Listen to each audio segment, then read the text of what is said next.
Shade माणगावमध्ये आज शिवसेनेने शक्ती प्रदर्शन केलं आदिती तटकरे यांच्या मतदारसंघामध्ये। हे बाबा कुठं बूम पकडलेस गणेश?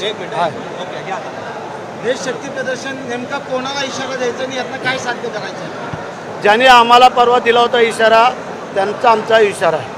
आम्ही मगाही सांगितलं की आम्ही होऊन कोणाला पाय लावत नाही, आम्हाला लावल्यानंतर तो आम्ही सोडत नाही। त्या उक्तीप्रमाणे असं कोणी समजू नये की या इथे आमचीच फक्त भक्तेदारी आहे, बाकी कोणाची नाही आहे। तर त्याने ते विसरून जावं, कारण आम्ही प्रामाणिकपणे काम करणारे बाळासाहेबांचे शिंदेसाहेबांचे समर्थक आहोत, शिवाजी महाराजांचे मावळे आहोत आणि त्याप्रमाणे आम्ही काम करतोय।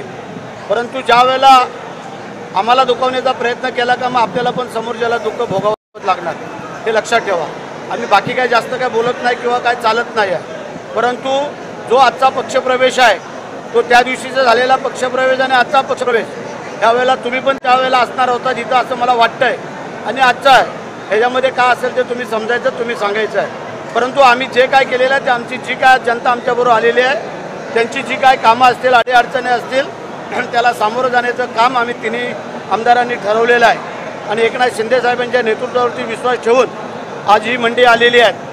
कारण ज्या वेळेला एकनाथ शिंदेसाहेब मुख्यमंत्री होते त्यावेळेला भरभरून या नगरपंचायतीला दिलं, हे कोणाला नाकारता येत नाही। मगाशी आम्ही जनतेला दाखवली, आम्ही सांगितलं त्याने एक काम फोडून दाखवावं, परत आम्ही बोलणार नाही। आणि म्हणून करता आजचा हा पक्षप्रवेश हा स्वइच्छेने आलेले लोक होते, त्याच्यामध्ये वेगळं काय नव्हतं। आणि म्हणून आज मी त्यांचं स्वागत करतो, त्यांना धन्यवाद देतो। साहेब, तुमच्या आईचं नाव शाळेला दिलं गेलं होतं, ते बदलायला तटकरेंनी लावलं। राजकारण कुठल्याही स्तराला जावं, पण एका माऊलीचं नाव बदलायला लावतात, अशा राजकारणाला कसं बघताय? पहिला तर मुद्दा, आम्ही त्या राजू साबळेला सांगितलं नव्हतं आमच्या आईचं नाव द्या, का एकनाथ शिंदे साहेबांनी सांगितलं ना आमच्या आईचं नाव द्या। त्यांनी शिंदे साहेबांच्या आईचं नाव दिलं गंगूबाईचं आणि आमचं विठाबाईचं, ही दोन्ही नावं त्यांनीच हे केली, आम्ही काय सांगितलं नाही। आता आमच्या आईचं नाव कमी केलं आहे, आता एकनाथ शिंदे साहेबांच्या आईचं नाव कमी नाही केलं म्हणजे झालं, एवढं तरी आम्ही मग कमावलं असं बोलू।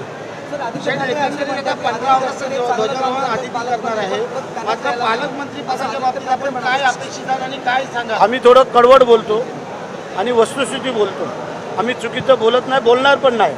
जी वस्तुस्थिती आमच्या कारकिर्दीपासून जी काय घडली ती आम्ही बोलायचा प्रयत्न केला।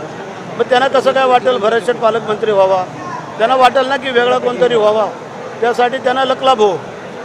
स्वार्थासाठी पालकमंत्री पदाचं रायगडमध्ये वाद सुरू आहे, छत्रपती शिवाजी महाराजांचं रायगडमध्ये पालकमंत्री पदाचं स्वार्थासाठी वाद का? अरे ज्या मावळ्यांनी 2.5 वर्ष मंत्रिपद सोडलं तर पालकमंत्रीपद किस बात की चीज आहे? ज्या 2.5 वर्षाचं मंत्रिपद, खाली कोण ग्रामपंचायतीचं सदस्यपद सोडत नाही तर मंत्रिपद सोडणं दूरच राहिलं। महाराष्ट्राच्या इतिहासामध्ये भरतशेठचं नाव कोरलं गेलं, लक्षात ठेवा। की मंत्रिपदाचं दिलेलं नाव आम्ही थांबवलं म्हणून विचारा त्यांना, त्यांच्यात हिंमत आहे का?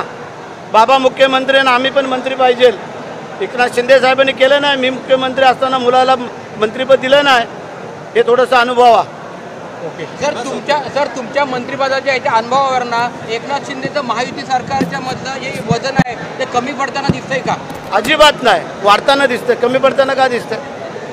अरे एकनाथ शिंदे साहेबांच्या केलेल्या काम कर्तृत्वामुळे ही महायुतीची सत्ता आली, हे कोणाला नाकारता येतंय का? मग त्याच्यामध्ये ते कमी कुठं पडतंय? जर कमी पडले असेल तर आमच्या पालकमंत्र्यावरती स्टे आला नसता, हे लक्षात ठेवा। चला, जय हिंद, जय महाराष्ट्र। काढून द्या। कोणाकोणाचे ते काय